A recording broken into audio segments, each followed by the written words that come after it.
Bonjour, chers auditeurs. Ici Éric Lantier au microphone et bienvenue à ce tour d'horizon du 20 décembre 2019. Eh bien, aujourd'hui, j'aimerais répondre à la question suivante. Avec un nouveau chef à la tête du Parti conservateur du Canada, est-ce que les conservateurs sociaux auront toujours une place? Pourquoi je pose cette question-là? Eh bien, c'est ce qui a amené Andrew Scheer à devoir quitter la direction du Parti conservateur du Canada.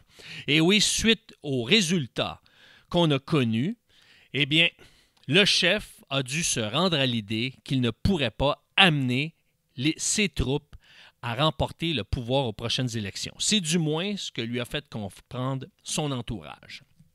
Maintenant, il y a un autre élément à ça. C'est que c'est une tendance qu'on voit de plus en plus.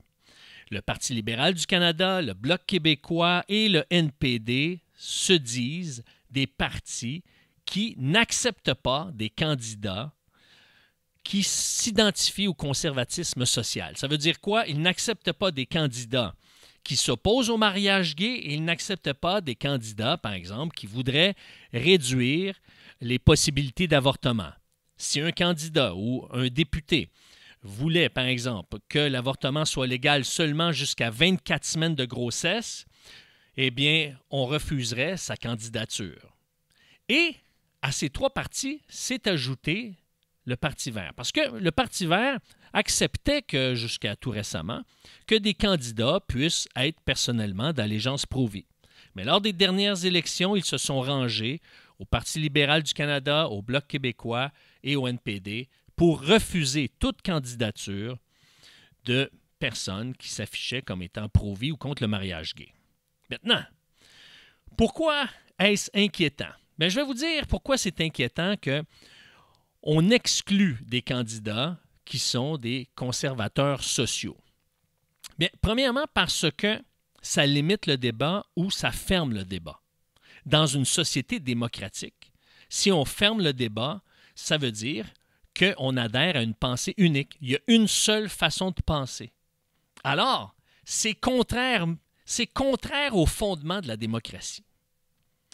Vous savez, une femme qui n'a pas la langue dans sa poche, Laura Lynn Tyler Thompson, qui était candidate pour le Parti populaire du Canada aux dernières élections, elle se dit, eh bien, les partis politiques devraient accepter des gens qui sont pro-vie. Pourquoi? Pour une seule raison. Parce qu'on croit à la liberté. On croit à la liberté d'expression. On croit à la liberté de croyance. On croit à la liberté de conscience. Alors qu'un candidat soit pro-vie ou pro-choix, ça fait partie de la diversité. Et en démocratie, qu'un chef soit pro-vie ou pro-choix, eh bien, ça fait tout simplement refléter qu'il y a une diversité d'idées. Et ça devrait être la réalité au Canada. Moi, je vous dirais qu'on devrait accepter dans les partis politiques que des gens soient pro-vie ou pro-choix pour une simple bonne raison. C'est que être anti-pro-vie, c'est un débat d'il y a 30 ans. C'était le débat d'il y a 30 ans.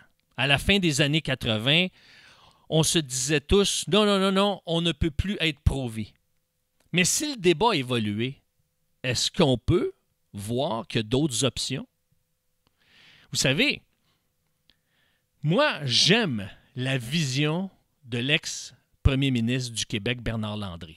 Lui, il avait dit en 2003, et je cite, « Je suis tellement pro-choix que je voudrais que toute femme seule qui veut avoir un enfant et l'élever puisse le faire. » Écoutez, moi là, j'aimerais bien que le prochain chef du Parti conservateur, puisque les 4 autres partis s'opposent au conservatisme social, puisse arriver et dire, écoutez, les candidats pro-choix sont un atout pour notre parti. Savez-vous pourquoi?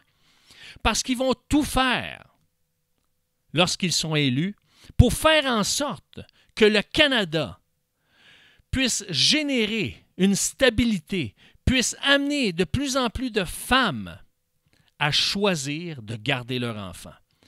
Ces candidats-là vont faire en sorte que le Canada puisse être de plus en plus accueillant, puisse amener des mesures économiques, des mesures sociales qui vont contribuer à ce qu'un plus grand nombre de femmes désirent garder leur enfant. Parce que vous savez quoi? Beaucoup de femmes choisissent l'avortement parce que c'est pour eux un moyen de dernier recours. Mais si justement les députés qui sont en poste, qui ont été élus, se donnaient main dans la main pour construire, pour contribuer à bâtir une société qui donne de plus en plus le goût à des femmes de garder leurs enfants, eh bien, on aura eu une victoire, mesdames et messieurs. C'est pour ça que le prochain chef du Parti conservateur doit garder dans ses rangs ceux qui ont cette vision d'un conservatisme social, parce qu'ils contribuent à améliorer la qualité de vie de notre pays. Eh bien, sur ce, chers auditeurs, je vous souhaite un très joyeux Noël et une bonne heureuse année. On se retrouve en 2020. Merci et au revoir.